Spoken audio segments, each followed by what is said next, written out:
Donc, bonjour à tous.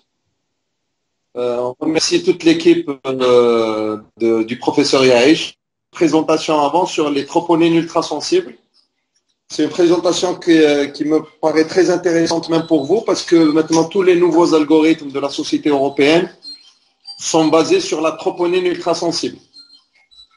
Et on va vous exposer quel est l'avantage des troponines, quels sont les inconvénients, les avantages d'avoir de la troponine ultrasensible à notre disposition, et puis on verra est-ce que nos hôpitaux ont intérêt à acquérir cette entre guillemets ce nouveau examen biologique. Ok.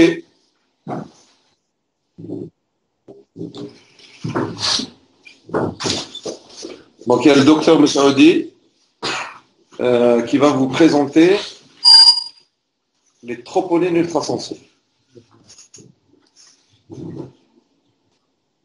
Alors, idéalement, pour les prochaines fois, ça serait bien qu'on trouve un système où on peut projeter quand même les présentations pour tout le monde, pour qu'on puisse bénéficier. Voilà, il faut qu'on puisse passer au service, parce qu'il faut que les gens voient les slides, même ici. Mais bon, on va essayer de trouver un moyen. Vas-y. Alors, c'est une petite présentation de 10 minutes. Hein. On a fait exprès pour que ça soit court.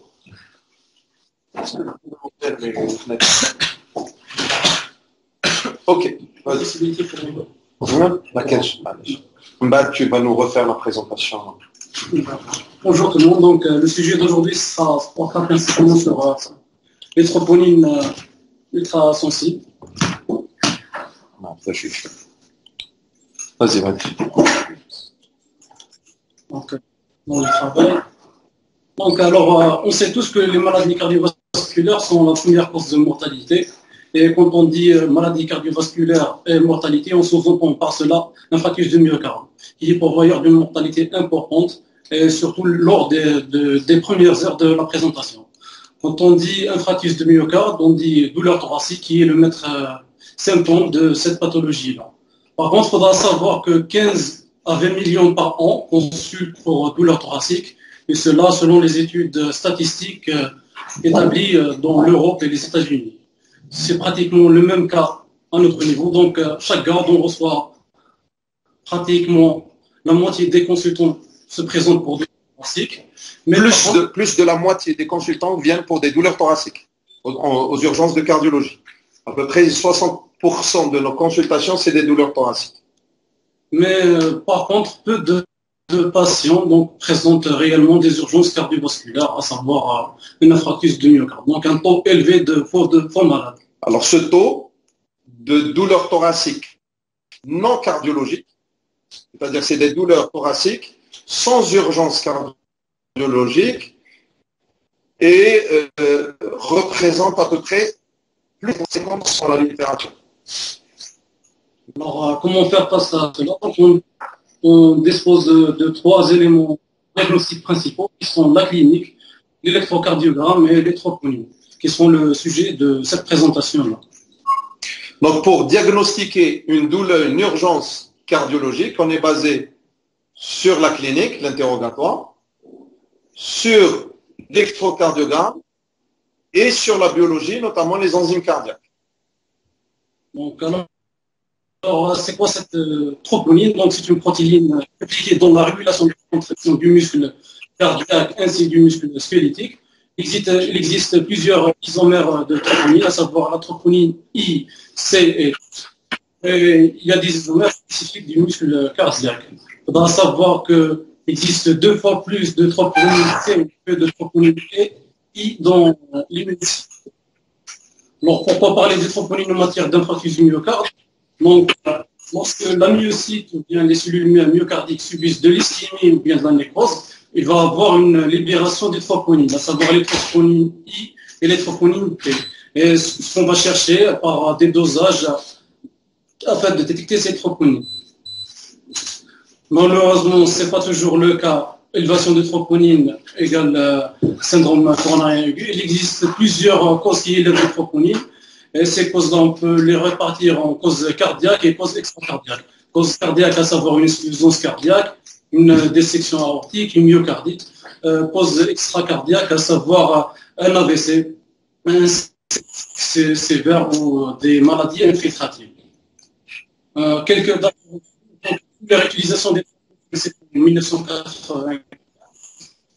Et par la suite, plusieurs agents ont été introduits, à savoir la troponine I, la troponine T de quatrième génération, et finalement les troponines ultrasensibles en 2010. Alors ces dates sont importantes, donc retenez. La première utilisation du dosage de troponine, c'est 1995. Et puis les dosages ont évolué, et on utilise les troponines I depuis 98, et la troponine T depuis 2009. Et depuis 2012, en Europe, existe la troponine ultrasensible qui maintenant, on en parlera, qui est maintenant en train d'être généralisée partout dans les centres cardiologiques européens et américains. Donc, une phrase qu'on entend souvent par les anciens, c'était mieux avant. Est-ce que vraiment c'était le cas pour les troponines? C'est ce qu'on va aborder par la suite. Donc, il faudra savoir qu'en matière de troponine conventionnelle, donc aux urgences. Je ne dis jamais ça, c'était mieux avant. Non, c'est l'essentiel. Une réflexion légère. Très partagée par les Algériens. Donc, aux urgences, lorsqu'on reçoit un patient qui se présente pour douleur thoracique, le premier diagnostic à évoquer, on l'a dit, on leur a dit, donc c'est l'infarctus du myocarde. Donc, généralement, on est face à deux problèmes principaux, à savoir, est-ce qu'on doit admettre ce patient, ou bien est-ce qu'on doit décharger, ou bien libérer ce patient. C'est le fameux rule-in, rule-out. Donc, et tout retard de prendre une décision pareille, donc va engendrer un retard de prise en charge, une augmentation de la mortalité, une augmentation du coût, et bien sûr, augmentation du stress du patient. Conventionnelles, elles étaient connues pour ce qu'on appelle un intervalle. C'est un intervalle durant lequel on ne pourra pas détecter de troponine. Et pour les troponines conventionnelles, c'était de 3 à 4 heures. Donc, ce qui faisait qu'on devait garder les malades pour une surveillance plus longue, donc un séjour plus long aux urgences, un retard diagnostique qui va engendrer les conséquences qu'on vient de citer dans la plaque précédente. Donc, finalement, c'était pas mieux avant. Donc, pour ce qui est des troponines ultrasensibles, donc un dosage ultrasensible était nécessaire. C'est quoi un dosage de troponine ultrasensible? Donc, c'est un dosage qui permet la détection de plus de 50% de la limite inférieure avec coefficient de variation moins de 10% entre les individus.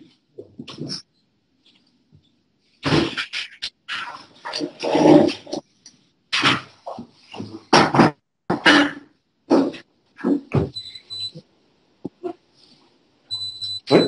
Donc, une image qui résume le tout. Donc, la différence entre la sensibilité des troponines ultrasensibles et troponines conventionnelles. Il faudra savoir, auparavant, donc, il y avait des taux pour lesquels le patient sera libéré, alors qu'en réalité, avec les troponines ultrasensibles, c'était pathologique.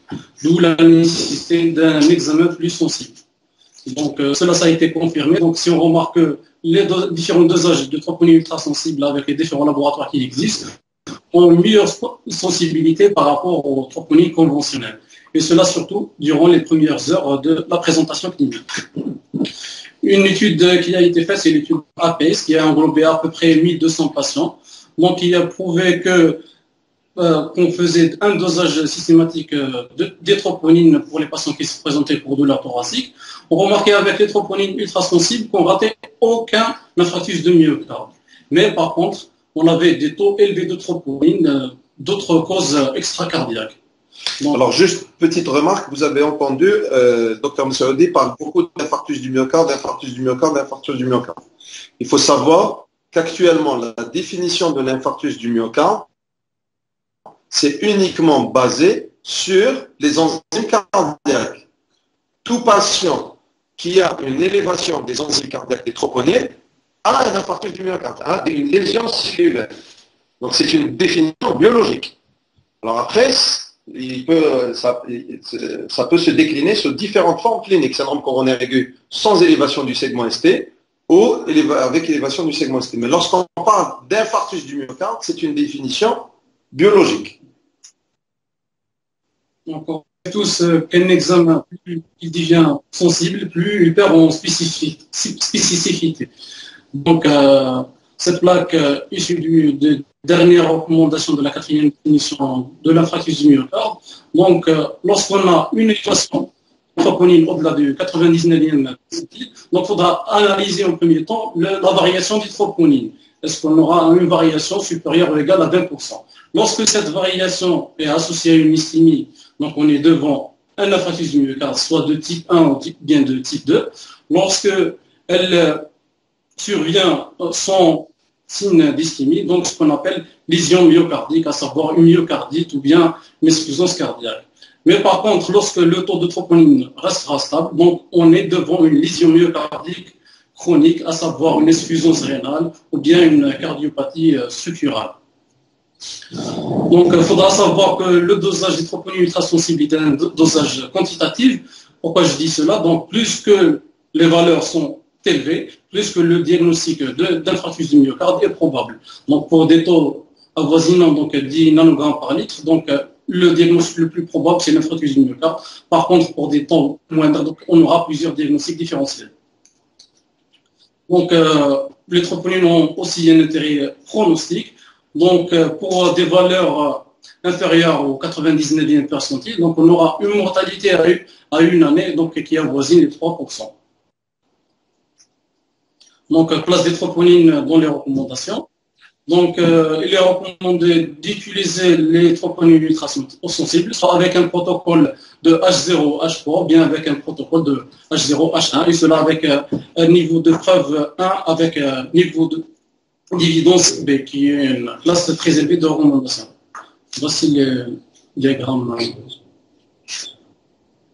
Donc, une dernière étude pour finir. Donc, c'est une étude faite aux États-Unis. Donc, il a englobé 23 000 patients et on faisait un dosage de troponine. Donc, lorsqu'on a analysé les résultats de cette étude, donc on voyait que lorsqu'il y a une faible probabilité clinique de syndrome coronarien, le taux d'infarctus du myocarde était faible, lorsque les troponines sont positifs. Par contre, lorsqu'il existe une probabilité clinique élevée de syndrome coronarien aigu, donc les troponines positives étaient associées à 41,5% d'infarctus du myocarde. Pourquoi je dis cela? Donc, il faudra trouver et ne pas faire des dosages à tort et à travers. Donc, comptez comme message. Donc, par rapport à la troponine conventionnelle, donc la troponine ultrasensible donc a une valeur prédictive négative plus élevée. Donc, elle réduit l'intervalle avec des troponines conventionnelles. Donc, et avec augmentation de taux de diagnostic de l'infarctus du myocarde, à savoir le type 1 ou bien le type 2. Donc, deuxième point. Donc, il faudra toujours raisonner en matière de troponine ultrasensible comme un dosage quantitatif. Plus le taux est élevé, plus la probabilité que ce soit un infarctus du myocarde, elle est élevée. Donc, par exemple, lorsqu'on a un taux supérieur à 5 fois la normale, donc on est devant une probabilité de 97% que ce soit un infarctus du myocarde type 1. Et finalement, donc, il faudra raisonner en matière de variation des troponines, à savoir une baisse ou bien une augmentation, afin de différencier donc, une lésion aiguë d'une lésion chronique. Et je vous remercie. Alors, en fait, pour résumer, juste pour résumer, les troponines actuellement qui sont utilisées, ici à Nîmes, ce soit par nez, ont deux soucis. Le premier souci, c'est qu'il y a un certain nombre de patients où on dit que c'est négatif, mais en fait, lorsqu'on utilise les lésions myocardiques, on passe à côté d'un certain nombre de patients. Souvent, c'est rattrapé par la clinique. Nous, quand on a des patients avec une forte suspicion, même si les troponines sont négatives, on les garde. Mais c'est un problème. Donc, la principale limite des troponines, c'est qu'on risque de passer à côté de vrais patients coronariens. La deuxième limite, et ça pour moi, elle est beaucoup plus importante, c'est qu'avec les protocoles actuels, parce qu'on a une faible probabilité clinique, on a des troponines négatives. La première est négative, on est obligé d'attendre, de faire un deuxième taux avec les troponines actuelles, jusqu'à 6 heures. Le patient attend aux urgences, les parents des patients vont s'observer. Et nous, on est en train d'attendre le deuxième taux de troponine. Alors qu'avec la troponine ultrasensible, il y a des protocoles de 0 à 1 heure, il suffit. Le patient attend 1 heure entre le premier dosage et le deuxième dosage. Et on peut statuer, et beaucoup de patients pourront être libérés avec ce système-là. J'aurais aimé que tu nous rajoutes un mot sur les coûts, parce qu'on n'a aucune idée sur combien coûte un dosage des troponines actuelles. Moi, il faut savoir, j'ai un ordre d'idée, mais dans le privé, les troponines, ça coûte 9000 dinars quand même. Donc, et je ne sais pas s'il y a une différence avec les. J'aurais aimé que vous fassiez ce travail. On vous le dira dans la prochaine session où on va travailler ensemble, mais avec des slides, etc., sur les coûts des troponines ultrasensibles. Moi, je pense réellement qu'il est important qu'on travaille tous ensemble, vous réanimateurs, parce que vous gérez pas mal d'urgences, notamment à l'intérieur du pays. Et ça serait bien qu'on travaille là-dessus pour essayer de bénéficier nos patients de ces examens-là. Ça, c'est la première présentation. On tenait à partager avec vous. Et là, on va parler d'un cas en commun entre nous. Le cas du... Bien sûr, bien sûr. Allez-y. On passe au cas, si vous êtes d'accord, on passe au cas qui nous est en commun. Et c'est le docteur Bakir qui va le présenter et on va le discuter tous ensemble.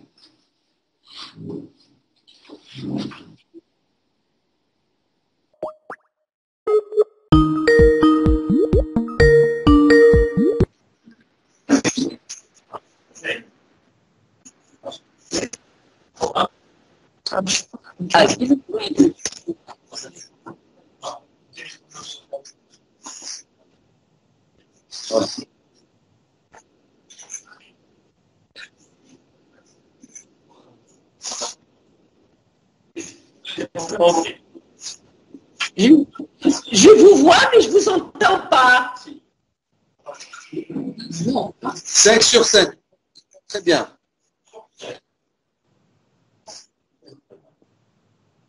Oui, je suis là.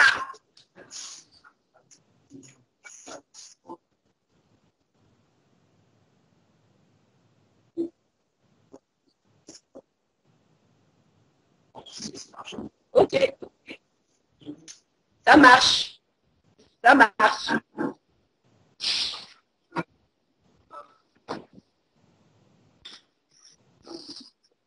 Ça marche bien. 5 sur 5 pour nous. Mais pour moi. Parfait. Vas-y. Donc, bonjour à tous. Donc, c'est une patiente âgée de 29 ans, mariée, qui est originaire et demeurant à Biskra, et qui a assuré son donc, c'est une CPH3, qui a 2 filles et un garçon, et qui est actuellement une grossesse de 12 semaines. Hospitalisée à notre niveau depuis le juillet, dans charge de mécanique en position aortique sur une grossesse de 9 semaines. Elle est à 9 semaines. Donc, c'est une patiente qui était suivie pour extensilis, qui avait une maladie aortique à prédominance sténose serrée sur bicuspidie aortique, donc avec un gradient moyen à 43.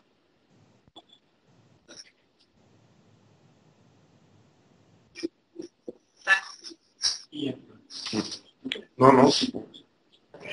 Donc, c'est une patiente de 29 ans, mariée, originaire et demeurant à Biskra. C'est une G4P3 qui a 2 filles et un garçon et qui mène actuellement une grossesse de 12 semaines d'aménorrhée. Elle est hospitalisée à notre niveau depuis le 31 juillet pour prise en charge d'une thrombose obstructive de prothèse mécanique en position aortique sur une grossesse de 9 semaines. Donc, c'était une patiente qui était suivie pour RA depuis l'enfance sous extensilie, qui avait une maladie aortique à prédominance de sténose serrée sur bicuspidie aortique, avec un gradient moyen à 43 et une FEVG à 41%. Elle a été opérée le 9 mars dernier pour remplacement valvulaire aortique par prothèse mécanique à la clinique ASA. Donc, le contrôle écho a réussi. Donc, c'était une prothèse mécanique sans jute 21.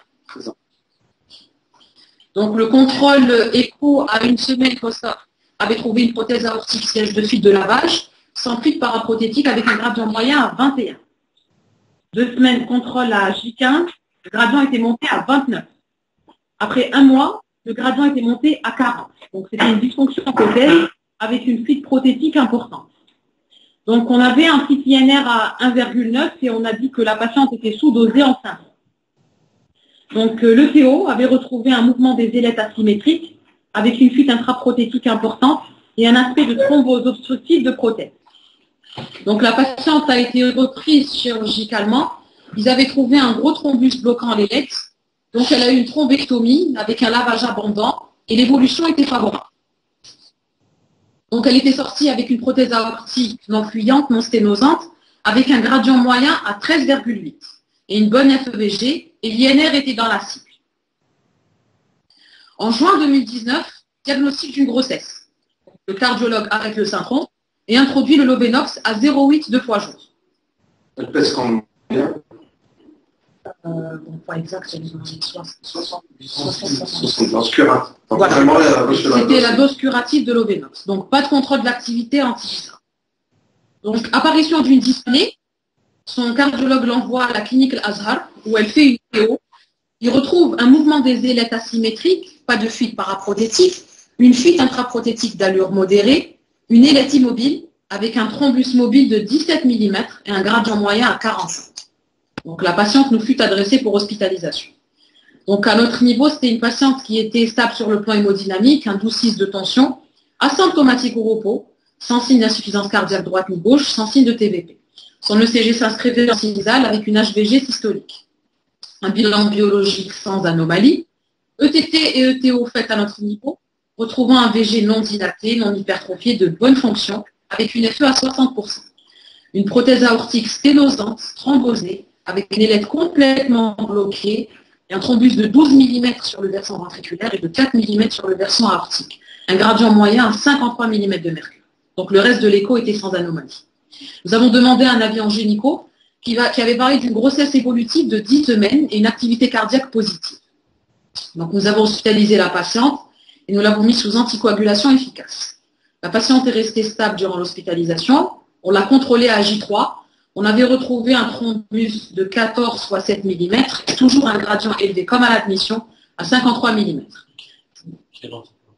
D'accord. Donc l'anticoagulation était une héparinothérapie intraveineuse efficace avec des TCK qui étaient régulièrement contrôlés. Non, c'était un schéma de calciparine à 3 injections jour avec un TCK à 3 fois jour. Donc nous avons staffé notre patiente durant le dernier colloque avec décision d'une interruption thérapeutique de grossesse et de maintenir l'héparinothérapie associée à l'aspirine avec des contrôles échographiques rapprochés, bien sûr en cédant des recommandations de l'EFC 2017. Donc, entre-temps, en attendant la démarche administrative de l'ITG, on refait un contrôle écho et cette fois-ci, on tombe sur un gradient moyen à 73. Donc, le gradient a augmenté et une majoration de la fuite intraprothétique. Nous avons transféré la patiente en gynéco qui a été programmée pour ITG. Cependant, elle a été récusée par le réanimateur vu un TCK à 4 fois la normale. Donc, étiquetée comme risque hémorragique élevé, patiente retransférée à notre niveau. Le même jour du transfert, elle présente à 16 h une claudication avec une paresthésie du membre inférieur droit, avec à l'examen un pied droit froid et des pouls présents mais diminués. Donc, échodoppler des membres inférieurs fait en urgence, retrouvant une aorte abdominale perméable sans thrombus, artère iliaque primitive partiellement thrombosée, plus prononcée à droite, thrombose organisée bilatérale de 2 axes iliofémoraux, artère poplitée, siège d'influx amorti, plus prononcée à droite, artère tibiale antérieure et postérieure gauche, avec artère tibiale postérieure droite perméable mais avec un flux amorti, et une artère tibiale antérieure vide d'écho sans flux enregistré. Donc, l'avis des chirurgiens vasculaires était de maintenir le traitement anticoagulant avec surveillance clinique et prévoir angio-TBM après l'ITG. Donc, juste après, on avait fait une TT de contrôle. On avait retrouvé une prothèse en place, cette fois-ci qui était non sténosante, avec une chute de gradient qui est descendue à 25 mm de mercure et une mobilité redevenue normale des ailettes. Donc, pour aujourd'hui, on a refait le contrôle de TT.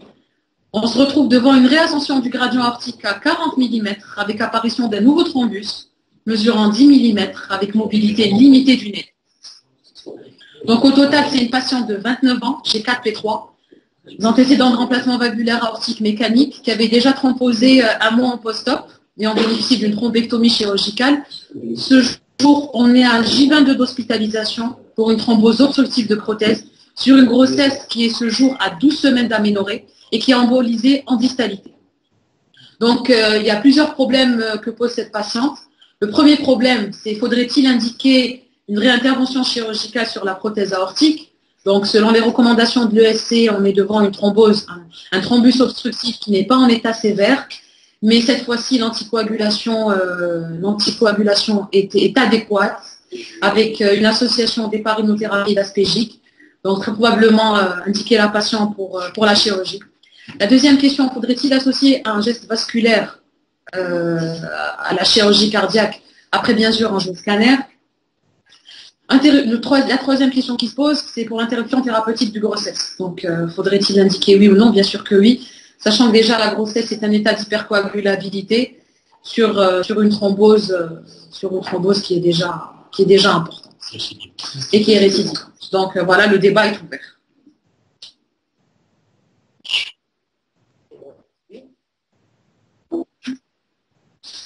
Oui, si vous avez des questions avant les remarques.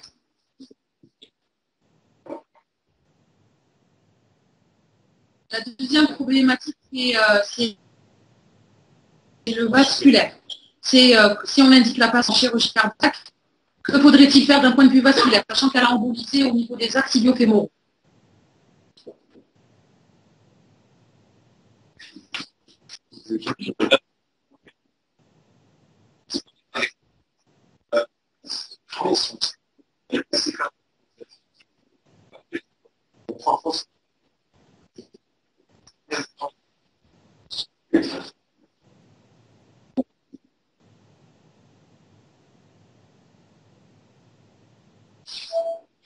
Oui. Ben oui, là, donc, j'ai eu à écouter donc, c'est-à-dire cette observation très riche. Au fait, donc c'est-à-dire thrombose récidivante. C'est une, donc, c'est-à-dire G4P3 29 ans. Déjà, pour nous, en tant qu'obstétriciens, en dehors de ce tableau qui est très lourd quand même, si on tient compte du nombre de grossesses et de son âge, c'est un mauvais pronostic. Parce que je pense que pour nous, plus de 3 grossesses, plus de 30 ans, c'est mauvais pour les cardiopathes. Et donc, cette femme maintenant qui a thrombosé à plusieurs fois, je me pose la question. Est-ce que d'abord c'est un problème technique donc c'est opératoire, quoique il y a encore des facteurs de risque de la grossesse, comme elle a dit la consoeur, c'est un facteur hyper coagulant. Je ne sais pas s'ils ont fouillé ou pas du côté des facteurs thrombotiques. Je ne pense pas que c'est une ou un problème technique de traitement. C'est décidé à chaque fois. Je pense qu'il faut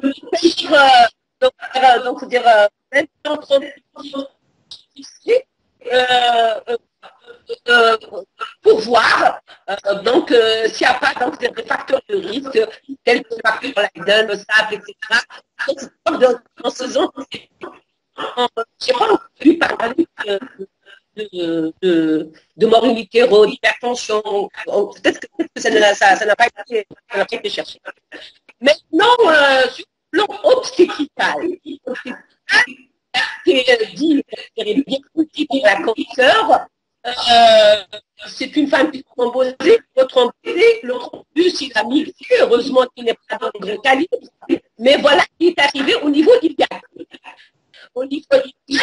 Et c'est sur les trompes, donc, et on touche sur le problème des artères hémopathiques, et quand c'est donc, sur le plan de grossesse, de grossesse, à mon sens, ça ne suffit pas. Il faudrait continuer à partir chez cette femme, donc c'est la gravité. La gravité,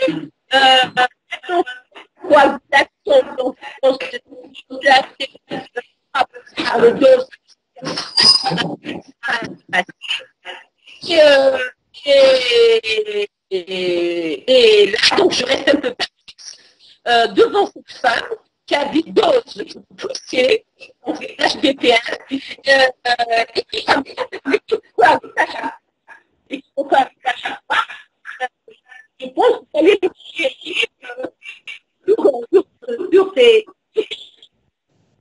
techniques. Et je sais pas trop.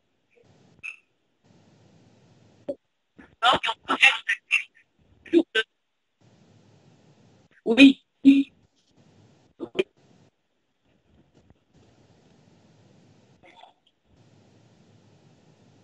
J'ai vous m'avez pas bien entendu. Allô? Ah, vous m'avez pas entendu. Il y a beaucoup d'écho. Entendez? Oui. Non. Vous m'entendez? Oui, oui, on vous entend très bien. Très bien.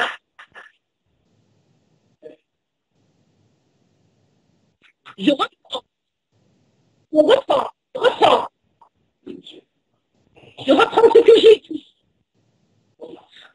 Est-ce que vous m'entendez? Si vous pouvez juste résumer en 2 phrases, juste pour qu'on puisse suivre la suite des événements. 2 phrases. 2 phrases. Deux phrases, donc c'est-à-dire ITG, oui, parce que la gravidité est un facteur de risque, donc d'hypercoagulation, mais ne pas s'arrêter là, faire donc tout le bilan de thrombose pour voir est-ce qu'il n'y a pas d'autres facteurs d'autres facteurs de risque. Voilà. Le bilan ne peut pas être fait durant la grossesse, parce qu'on a été, donc c'est tout le bilan thrombophilie, SAPL et tout, et c'est faux en cas de grossesse. Vraiment. Donc tout le bilan de thrombophilie sera fait après l'ICG. Professeur Yaech, à vous la parole. Moi, j'essaie de réfléchir sur les 3 problèmes. Alors, la question qu'on voulait associer,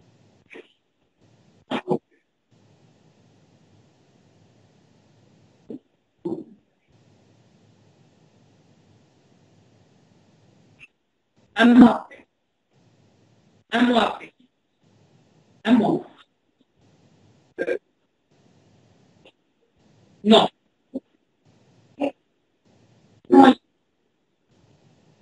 En avril, elle n'était pas enceinte, non. Non, non. Oui.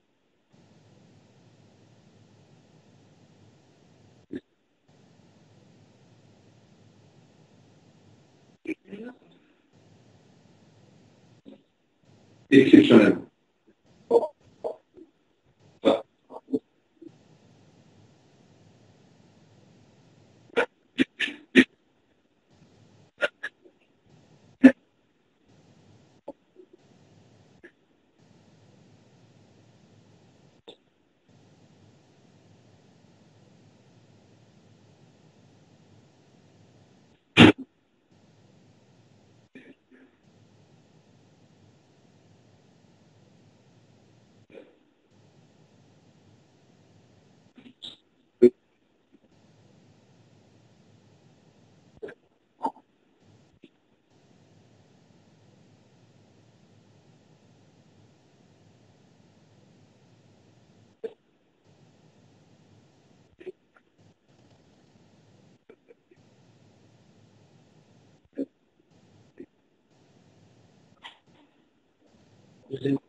Deuxième.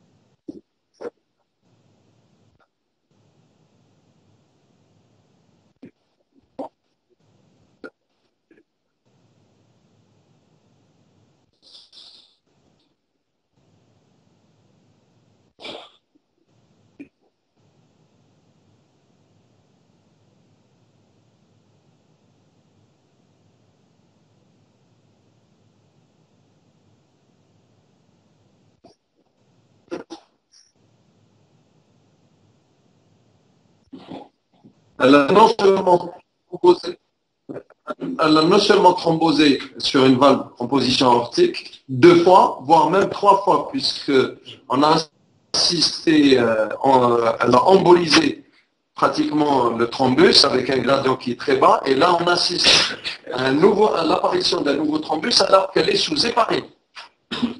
Et sous héparine avec un traitement héparine bien conduit, avec des TCA 3 fois par jour, TCA 3 fois le mois. Donc voilà.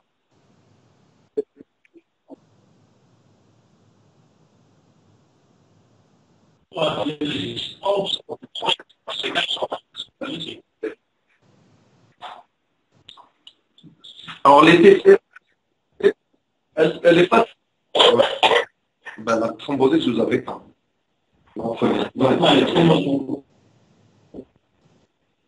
Alors le souci de l'étiologie, je pense qu'on le réglera. Les questions qu'il faut répondre, c'est quoi faire chez cette patiente. L'opérer en urgence, moi ça me paraît évident, parce qu'elle est en train de refaire encore du thrombus. Donc soit elle va boucher totalement sa valve, elle assister à un OAP massif, soit elle va encore emboliser, ça va être encore plus grave que la première fois, puisqu'elle va peut-être faire des AVC, etc. Donc il est clair que l'urgence pour moi maintenant, c'est d'opérer cette dame sur sa valve.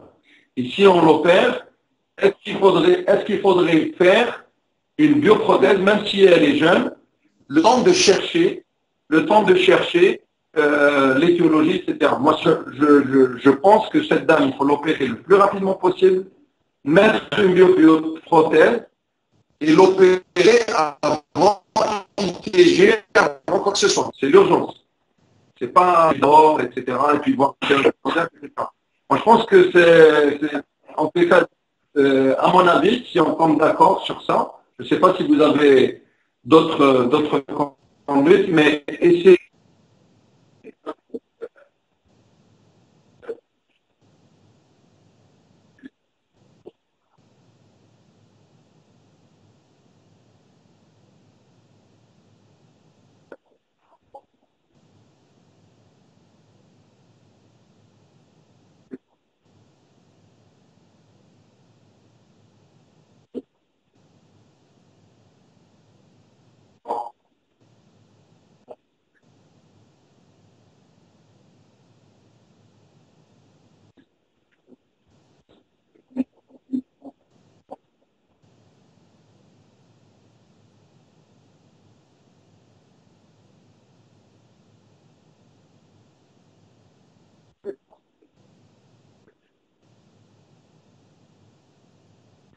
Avoir le nom de l'expert. On peut avoir le nom de l'expert? Ok.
Moi, ça me paraît un peu risqué pour la patiente.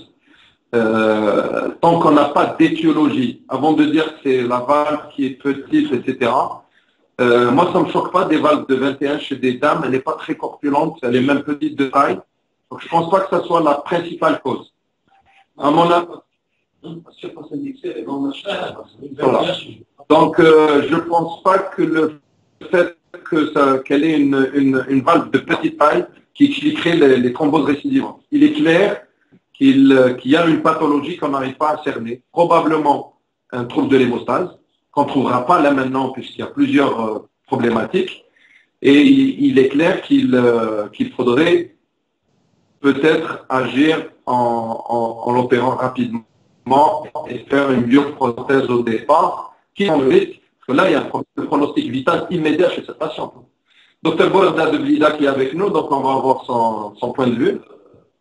Je suis arrivé un peu tard, mais j'aimerais bien évoquer le problème des CVD chroniques en pleine grossesse. Là. Il y a une hyper-transformation, il y a des thromboses partout, et ce qui pourrait expliquer les thromboses récidivantes. Là, un taux fibrinogène de dimères et de plaquettes à évaluer peut être intéressant, pourrait être intéressant pour revoir. Parce que parfois, il y a des grossesses qui enclencheraient des CVD chroniques, oui, mais ça peut donner ça aussi. Chez cette patiente, et ça a été dit plusieurs fois, elle a bouché sa valve alors qu'elle n'était pas enceinte. La première fois, elle a thrombosé sa valve alors qu'elle n'était pas enceinte. Mais elle avait un INR bas. Mais elle avait un INR qui était bas. Donc voilà, ça reste effectivement une piste. Alors, quoi faire chez cette patiente? Il faut qu'on trouve un consensus, on l'écrit sur le dossier et qu'on commence à courir pour elle. Quoi faire chez cette patiente, Hicham ou professeur Yaesh? Bien sûr, notre confrère de gynéco. Notre confrère de gynéco, c'est clair pour elle. Sur le versant gynécologique, il est clair qu'il faille interrompre la grossesse et rechercher. Maintenant, après, c'est une G3, P4. Est-ce qu'il faudrait-il... G4, voilà, G4, 3. Est-ce qu'il faudrait, pourquoi pas, faire... Voilà. Il faut interrompre la grossesse au moment opportun, donc en fonction de vos conditions, et aussi associer une ligature des trompes pour ne pas tomber encore dans la même connerie. La ligature des trompes, vous la faites comment par cellio? La Ligature des trompes. Vous la faites comment par cellio? Bon, après maintenant, tout va dépendre de l'âge où on va faire cette interruption de grossesse. Parce que pour nous aussi se pose le problème. Plus on avance dans le temps, plus les moyens de déclenchement et plus l'interruption va nous poser problème. Parce que plus jeune est la grossesse, plus facile, donc c'est l'interruption de grossesse. Donc là, j'ai entendu dire que c'est vrai qu'il y a le pronostic vital qui urge. Il faut d'abord donc régler le problème et après donc c'est rester à l'interruption peut-être, je ne sais pas si on pourra traîner un petit peu et ça c'est pour vous dire que la voie pour la ligature des trompes et la voie d'interruption dépendra de l'âge de grossesse. Là, c'est un autre problème aussi qui vient d'être évoqué, parce que effectivement, si on l'opère et on attend, effectivement, l'âge de la grossesse va être avancé. Donc peut-être qu'on se dirige vers une interruption en même temps que de faire le geste. Voilà, voix haute. Alors tu fais voix haute, voilà. Parce qu'au fait, pour les moyens de déclenchement, après, on n'en a pas beaucoup. Et les moyens qu'on a, c'est-à-dire seront contre-indiqués chez ces cardiaques. Par exemple, même si on se dit qu'on va avoir les moyens des prostaglandines, mais on ne les utilise pas chez cardiaques. Et les déclenchements répétés, ce corps va supporter ces déclenchements répétés. D'accord? Donc, si on avance un petit peu, c'est sûrement ça sera une interruption par voie haute, et pourquoi ne pas lui associer une ligature des trompes associée par voie haute. Mais là aussi, on aura à gérer l'anticoagulation, quoique avec la bioprothèse, non. Ouais. Alors,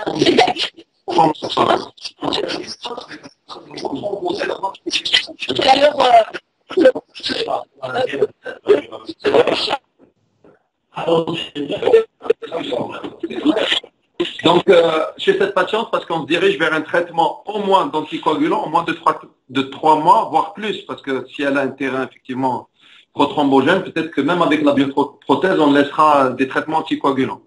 Donc, je pense qu'effectivement, c'est une très bonne réflexion. Si on se dirige vers une intervention urgente sur la valve cardiaque, il faudra faire une ITG sur le même geste. Par curetage, ça se fait par curetage, c'est ça? Non, voilà, c'est ça que je dis. La plupart des semaines, la tête est formée. La tête est formée. Donc en fait, ce qu'il faut espérer, c'est un mini-accouchement. On ne peut pas écraser la tête, d'accord? C'est un mini-accouchement. Un mini-accouchement se fait par les déclenchements. Il faut mûrir le col par des prostaglandines qui sont contre-indiquées. Donc là, tout est la problématique de comment interrompre cette grossesse après. Déjà pour l'heure, si vous me donnez donc, c'est-à-dire les mensurations de la tête, et je vais vous dire que le curetage, est-ce que le curetage est indiqué, est possible ou pas? Parce que quand on a une tête qui s'appelle, c'est un mini-accouchement. Oui, professeur Yaresh. Oui, bien sûr.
Ça sera difficile pour nous pour les moyens de déclenchement.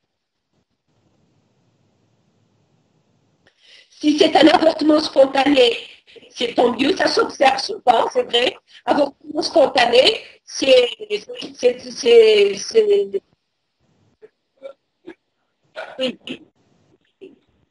Oui, j'écoute.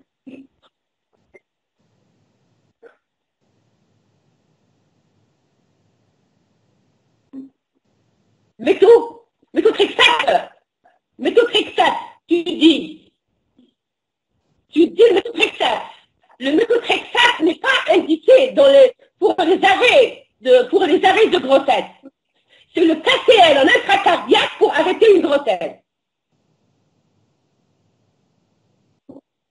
C'est le KCL en intracardiaque. Le méthotrexate, il est utilisé pour le trophoblaste, pour pouvoir arrêter l'activité trophoblastique. Mais pas pour arrêter la vitalité d'un embryon.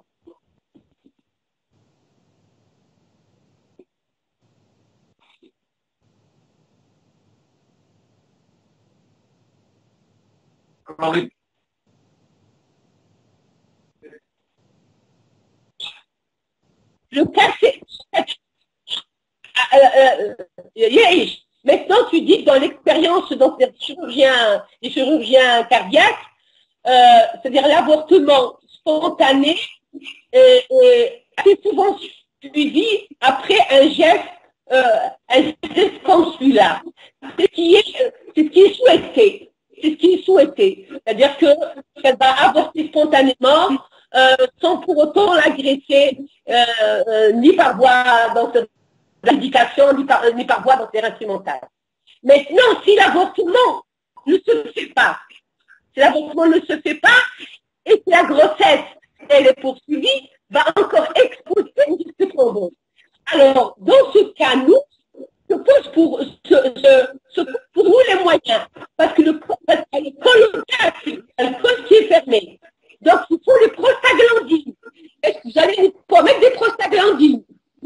mûrir ce col. Après, une fois ce col est mûri, il faudrait faire des contractions utérines avec le cinqueciment. Est-ce que ce cœur va supporter ces contractions utérines? Alors, sur le KCL, c'est pas pour induire l'avortement, c'est pour ne pas faire sortir un fœtus vivant qu'on va regarder. On n'a pas quand même, c'est pour le tuer avant qu'il sorte. C'est pour envoyer un intracardiaque du KCL et ne pas le voir mourir devant nos yeux. C'est compris? Oui. Le KCL n'est pas un moyen d'avortement. C'est pour terminer la viabilité de cet embryon. Alors, si je résume, et comme ça, on va prendre les décisions pour cette patiente, des décisions assez importantes pour elle et assez complexes puisque on était obligé de provoquer ce colloque entre 3 spécialités. Alors, si je résume, on est tous d'accord que cette patiente doit être opérée rapidement sur sa valve et c'est ça qui prime. Oui. Oui. Oui, moi je suis d'accord. Deuxième chose, si on l'opère et il faut l'opérer, il faudrait mettre une bioprothèse. Oui ou non? Ok. Bioprothèse. On est aussi d'accord pour espérer un avortement spontané post-CEC. Si c'est pas le cas, elle a un VG qui est correct. Elle aura une valve qui fonctionne, donc je pense qu'elle pourra supporter les prostaglandines, l'ocytocine pour provoquer un avortement dans les prochains jours ou dans le post-op, le post-op assez rapide, quoi. Ça, il faudra peut-être qu'on le détermine avec les réanimateurs. Quand est-ce qu'il faut provoquer ça s'il n'y a pas un avortement spontané de la patiente? C'est-à-dire qu'il faut faire donc une réévaluation. Il faut faire donc une réévaluation dans le post-opératoire et décider d'un commun accord ce qu'il faut faire. Ouais. La patiente est en train de faire des thromboses actives. Elle est en train de thromboser, de retromboser, même de séparer. Ouais. Donc c'est une anticoagulation efficace. Ouais. Associative. Donc, le fait de laisser évoluer la grossesse dans la chose et la sont arrêtés. Donc, si dans des cas, des grossesses, et non, on va dire que dans la majorité des cas. Dans la majorité des cas. En tous les cas, ça pose problème. Parce que même là, maintenant, pour faire un avortement, c'est problématique. Elle ne peut pas supporter actuellement prostaglandine, ocytocine, etc. L'âge de grossesse est avancé. Donc, pour faire l'IVG avant, c'est pas bon. Ça, c'est... Mais tu peux pas, parce que c'est pas le curetage. C'est pas un curetage que tu vas faire. Il faut provoquer un accouchement. Pour provoquer un accouchement. C'est ce que dit... oui, donc semaines. Opérer, espérer un avortement spontané, si ça se fait pas, si l'avortement ne se fait pas, là, on pourra provoquer l'avortement. Parfois basse, bien sûr. Si vous mettez une prothèse, c'est qu'il n'y a pas de terrain d'hypercoagulation. Est-ce qu'on va prendre le risque d'arrêter les anticoagulants sur 300? Les anticoagulants, on va les laisser. Donc, si on met une bioprothèse, on a déjà fait 2 revues, ça veut dire qu'on va la réopérer dans une dizaine d'années. Non, il faut mieux laisser une prothèse définitive.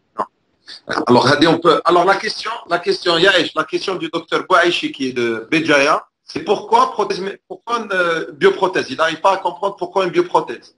Une bioprothèse, parce que c'est vrai que nous, on indique une bioprothèse pour ne pas mettre des anticoagulants. Mais chez elle, on va mettre une bioprothèse et on va laisser les anticoagulants.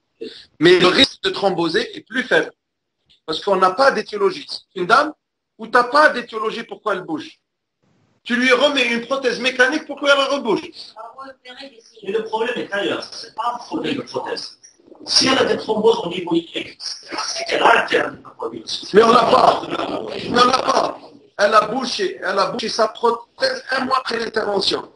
Alors que toi, il te faut du temps pour explorer, pour etc., etc. C'est la première fois que on peut opérer.